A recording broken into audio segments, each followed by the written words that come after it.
That sounds great, doesn't it? Yeah. That sounds great. It sounds fresh. It sounds modern. It sounds of the moment. It's got one of the classic great rock and roll voices of all time on there, Mr. Robert Plant, and he's joined us here. Robert, thank you so much for coming in. Well, that's very kind of you. Come on, come on. Listen to that. Oh, how do you do that? I don't know. Whole of love. You've got to get the baby. Oh, it's fantastic.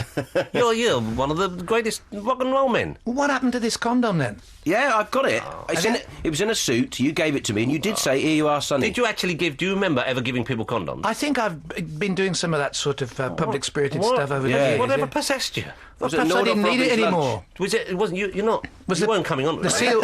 It wasn't a see you upstairs later, was it? The seal wasn't broken, was it? No. That's good. I think green. It was slightly strange. It was a horrible, thick green one. Have you ever dabbled with man love? If I, I mean, you probably have over the years. If I were to believe you, I started for a while collecting them from different countries. So I had some great Hungarian ones, and I think you had a lime green. Don't tell us you collect condoms. It makes you seem like a train spotter.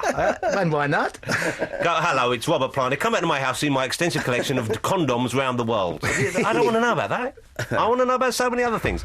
This sounds great. You must be thrilled with the new stuff, because that did sound terrific. The new single, and you're doing stuff which obviously you're out there. You're still doing stuff which is fresh and different. Well, the thing is, it's difficult. At a certain age, radio doesn't really embrace the music anymore. No matter whether you can write Beethoven's Fifth and be Beethoven. It doesn't matter anymore in this game. So we gave it to Fountains of Wayne in New York, and together with some guys from Smashing Pumpkins, they cut it up. And they gave it a bit of zing that we didn't do on our original cut, I mean, when we made the album the original version of that comes from, there was no talk of singles or commerciality. We just wanted to go in and cut records like they used to when we were kids. Well, like you used One to do. take. Oh. Yeah. So we could make an album in an afternoon in the old days, and then by the time the mid-'80s came with all that sort of garbage behind the desk, it took months and months to get a snare drum sound. You can't believe that now. You look back and you think there were bands that disappeared for like a year in the studio, and just overlaying and multi-tracking and all that. It just seems so pointless. The options were suddenly so vast, I think. You'd suddenly got so much to play with. You could do what the hell you liked. And the record companies were sticking by well-known artists, and you could experiment as much as you like, and it did. You ended up going up your own. But I suppose some stuff came out that was worth having, but a lot of it, ultimately, if it's a good tune and it's well performed, that's what's going to make it work. That's the way it is. I bought that Damn collection a couple of weeks ago. A neat fan club, Great Euros, fantastic. But I'm excited that you're talking about this, because of course this was 1977 when that album first came out. It was, I remember very clearly, Easter 1977. I remember buying it on vinyl. And you at the time then, I guess you were out of the country. This was 77. You hadn't really been together for that long. You'd been together, 8 years or something? 9 years. I wasn't actually out of the country. I was out of it. Everything. Yeah, but you were seen as because drugs and stuff? I think it was just location. It's tough in Wolverhampton. But it was weird, because you were held up, Led Zeppelin, one of the bands that were held up as being like dinosaurs by the new punk movement, because I guess technically you were way ahead of what they could accomplish, and you were playing to huge crowds in stadiums. And also playing for way too long. I mean, the length of some of those shows. I mean, by the time I was on the road on my own again in the 90s and from the 80s onwards, Grateful Dead were doing 5-hour shows. Wow. I mean, you really got to have some stimulus. No one wants to see that. No, nobody. But I mean, in America, it was the hugest phenomena that you could ever imagine. Yeah. There was an entire empire of people followed the Dead all around, and there were kind of side shows. There were people that never even saw the band. They just went there to be a part of the whole deal. So for Zeppelin, by the time 77 came, we'd played in Earl's Court, I think it was in 1975. Huge shows, fantastic. The band was really, burning up. And then all this other stuff came along, this kind of schoolboy bands, and they were right on the money, I mean, I think the Damned were probably... Paige and I used to go and see him in Covent Garden. There was a great punk club down there. The Roxy? Yeah, that's it. And I remember John Lydon lying on the floor and sort of gurgling and sputum coming out of his mouth, and it's a sort of mock homage. Yeah. And as I pulled my foot back... somebody grabbed hold of me and said, "No, here we go. This is not your day." But did you feel undermined? Did you feel attacked? Did you feel out of it because of that? Did you feel like you? No. We were while we were happening, we were really on the money. It didn't matter about. Everything changes. Look what happened next, for crying out loud. Heaven 17, all that stuff. Of course, everything does change. It's the one thing which doesn't change is the fact that everything will change. Exactly. But now you look back and you do like some of this music, and that interests me, because No, I liked it then. Paige and I used to go and watch... in fact, when I started working after John passed away, in 1981, I made my first solo album. And this was called Pictures of Someone. I'm just trying to remember what it was called. Pictures at 11. Yeah. That's right. That was a great album. Yeah, it was good. Well, we had a good time making it. And it was time to go live, and Rat Scabies came to me and he said, "Well, yeah, what you need, Planty, is a bloke that can go right around a kit like this." And I said, "Yeah, probably, but not today, you know." But bless him, he was a great drummer. He was, and they were a great band, yeah. But now it's odd to see them, or to see a kind of reunion of bands from the punk era, which was so vital, so important that it did kick a lot of progressive rock up the arse, which is really important. You've got to move people out the way and bring more fresh music into the whole scenario all the time. Otherwise, everything is so self-congratulatory. But when you see, a Pistols reunion now, you have to say, Why is that any different to the Stones without the songs? Yeah, it just don't look right, really. But speaking of reunions, I mean, you can understand why fans want to see their bands back together. They're never going to be what they were. It's never going to be the same experience, but they want to see that chemistry back on stage. Yeah. They want to catch it. And that brings me to the question of whether or not, obviously, John is no longer with you, but the rest of Zepp are still out there. You get on well with all of them, I believe. Yeah. So will we see Led Zepp back together on stage? We had afternoon tea yesterday, and the bath chairs were all pushed into a circle. You could do it. Yeah. We could do Cavalry were holding people off with Winchesters. But I don't think it's time anymore, I think there's some things are okay. It was a great seminal band. We went through a lot of changes. It was a good thing to do, and it was very, very, very exciting. We achieved in 10 years absolute radical movements in music. We went through the Sahara Desert, Jimmy and I. We went through India. We played with various people. We opened up a whole new scope of popular music. The influences that you were drawing in hadn't been drawn in before. That's certainly true. I don't think so. And it was just, when you're born in West Bromwich, you've got to hear some Eastern music. Yeah, that was the beginning of it all.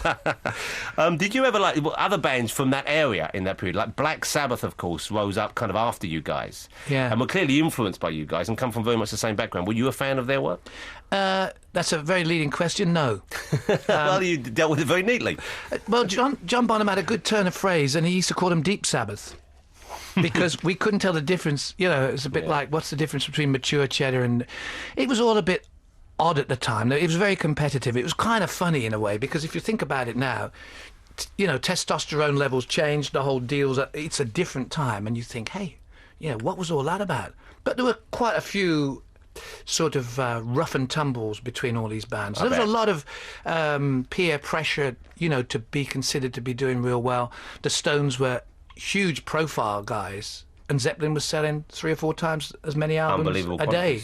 And presumably playing to, the same size audiences, you could fill just about any stadium in the world, I imagine, in Europe. Well, that's how it ended up, yeah. But the whole deal was, you're 20 years old, 25, 27, you got the world there, you've got to do something about that ego. And so Deep, Black Sabbath, I was going to say Deep Sabbath. There was Deep Sabbath. That's not a bad name. It'll come back somewhere along the line. Noddy Older will probably form a group soon, Black Deep Zeppelin. Yeah.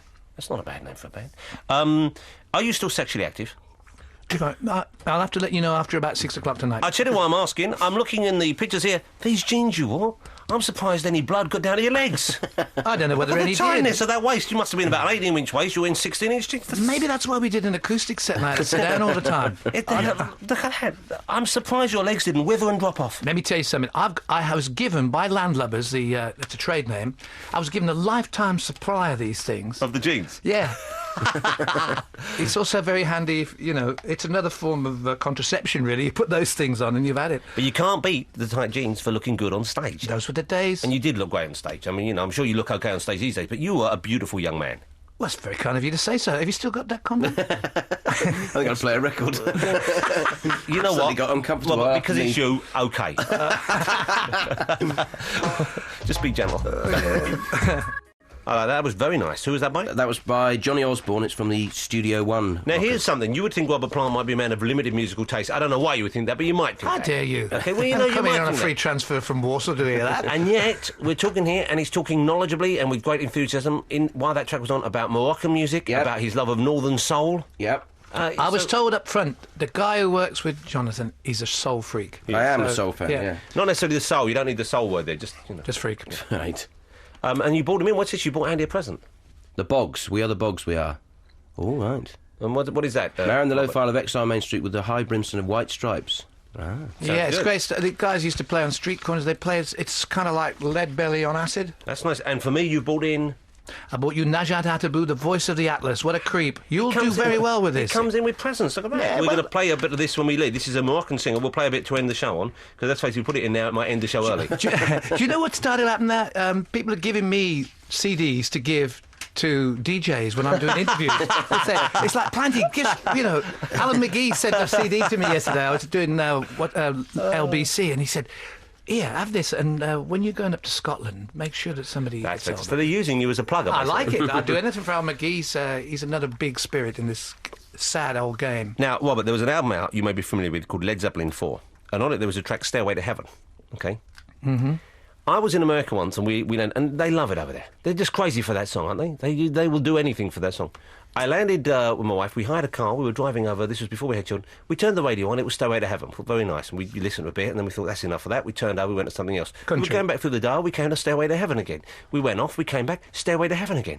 We found it being played continuously on one radio station. All they played all day long, back to back, was Stairway to Heaven. The same station. One station was having a Stairway to Heaven day.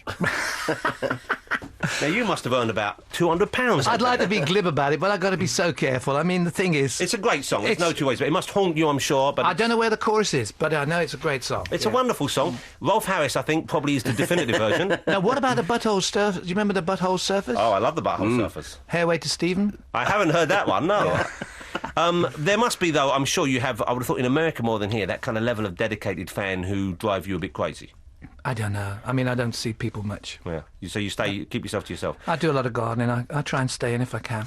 Do you remember Vic Reeves following you in the marketplace in Miami while you're having an argument with your wife? Now, girlfriend? I saw Vic Reeves at Christmas, and I'm just wondering if he was actually allowed to be out without his parents at that time, because I haven't been married for, with due respect, Maureen, if you're listening back there in the country, I think we got divorced like 20 years ago now, Vic. This would have been about 10 years ago, 8 years ago. Oh, I couldn't have been married then. He was in a marketplace down in Miami, he claimed. No, it must have been that guy out of All the Young Dudes guy. What's his name? Ian Hunter. There we are. Well, it might have been Paul Nicholas. Yeah, it could. Or even Paul Nichols. Harpo Marx. Yeah. You know, there's a lot of curly-haired people out there. What about Art Garfunkel? I bet he was having a ruck with somebody. I mean... Have you seen Art Garfunkel's son? No. There's a picture. Art Garfunkel's son looks like Mini-Me. And let's face it, if you're going to look like someone, you don't really want to look like Art Garfunkel, do you? Given the choice. Bless him. I'm sure he's a lovely boy. Have you seen the film Almost Famous? Yes, indeed. It's a lovely film. I thought it was a charming film. Led Zeppelin featuring it, so does Bowie in a kind of roundabout way, because this band are meant to be touring at the same time. Is it an accurate portrait of the rock scene in that period, do you think? I think it is, yeah. I think, you know what was great about that film was, it was... Now it seems like quaint, almost naive, and dare I say it, in this day and age when, cynicism and the barb of the business is what it is. It was incredibly sincere. There were like the fans, the punters, were really into. They wanted the bands to succeed. It was like, hey, we're really into this music. We've got to make it work. That's why I bought you in that Boggs CD, really. Because it's great. Some of it's really good, and it just doesn't get played in the mainstream. Yeah. So yeah, Almost Famous was really.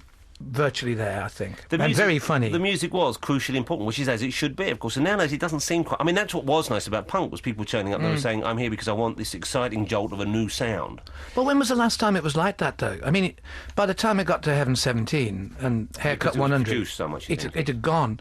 And it was then, it became, if you like, a sort of... I guess a fashion statement as well, you know? Which is fun in its own way. I mean, yeah. But the testosterone, the primary... hump of rock and roll music was it applies to a certain age group, I think, and I think that Almost Famous in America, that was what was going down. It was really quite a place to be. Well, of your contemporaries, who did you actually like listening to, of bands and performers who were around at the same time? So let's take the mid 70s as the kind of, or the early 70s to the mid 70s, the period when Led Zepp was at its very prime. I think, despite the thing, the kind of combative, abstract sort of competition with the Stones, I thought they were brilliant. I thought their songwriting was really good. I think things like Sympathy for the Devil, which was a bit earlier on, was really, really tremendous.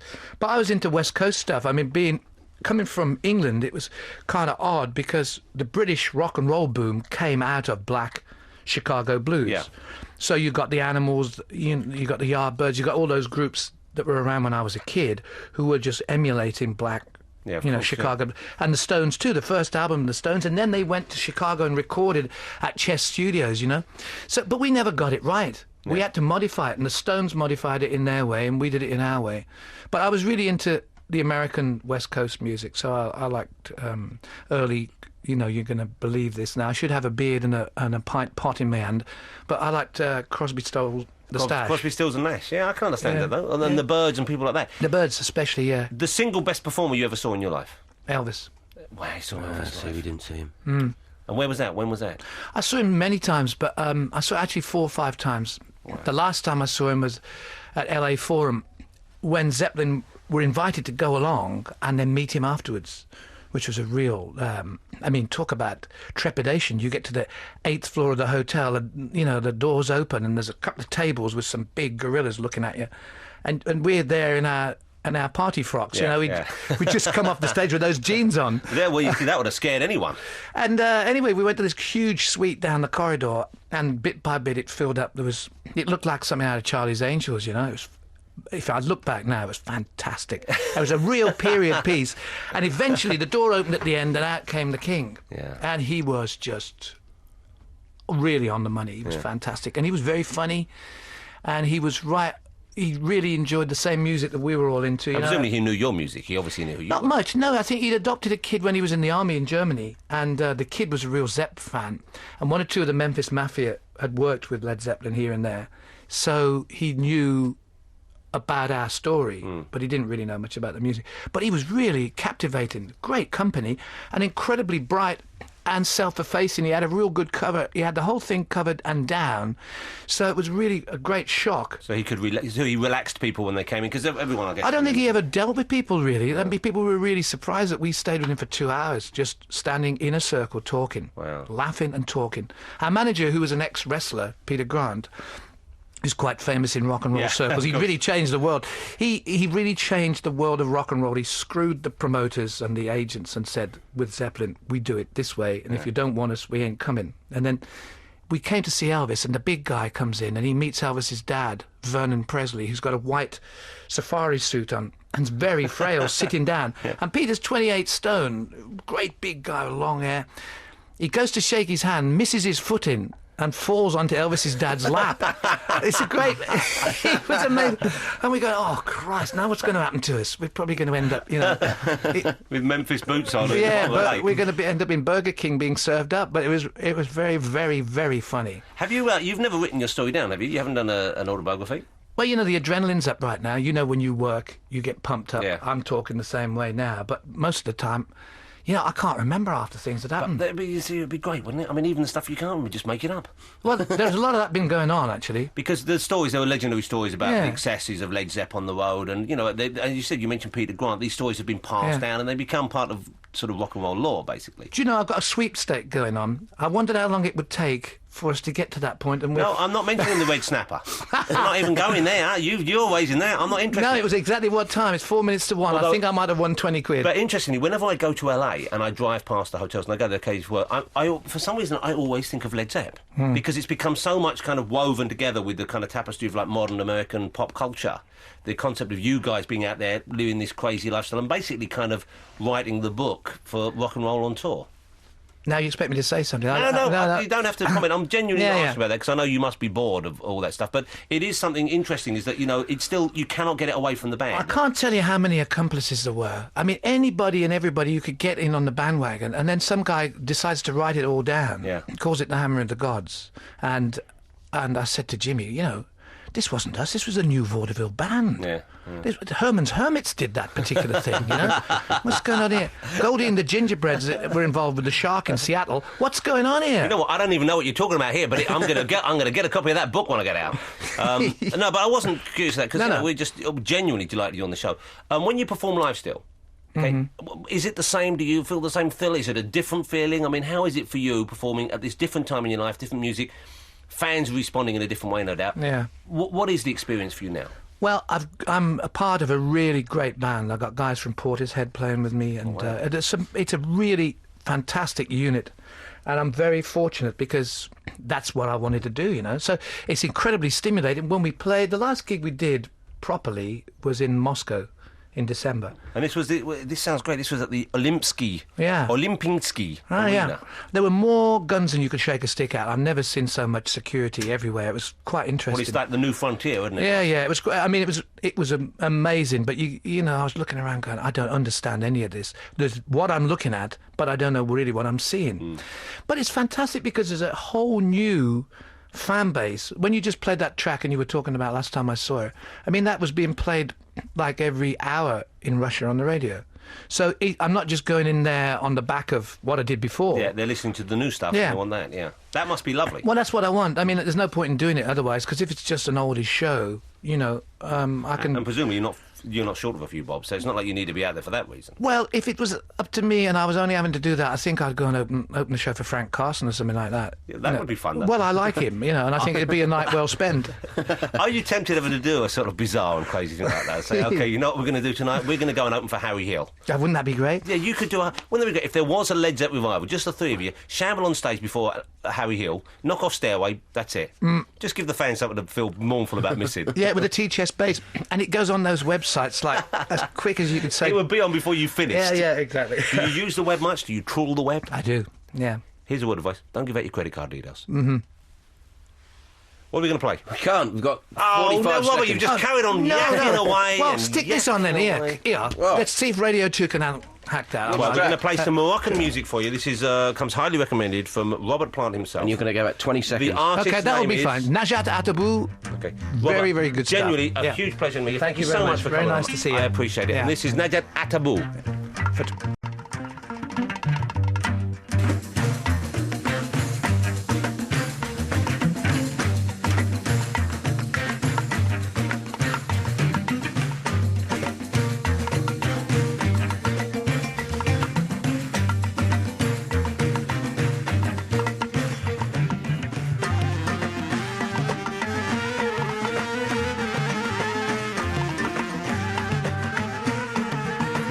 Well, that is all we've got time for. We're not actually going to get to the vocals. We'll play some next week. I promise. We'll end it on next week. Robert, thank you so much for coming It's in. a pleasure. I've really enjoyed it. Thank you. Thanks to our other guests. Touring breaks were great. Of course, Paul Nicholas was lovely. My brother Paul on the phone. Well Yep. done. You brought shame to the family. Yep. Next week we've got some guests on. I've no idea who they are, but I'm sure they'll be probably quite good. Yeah. Thanks for listening. Thanks for being here, Andy. 88 and 91 FM. This is Radio 2 from the BBC.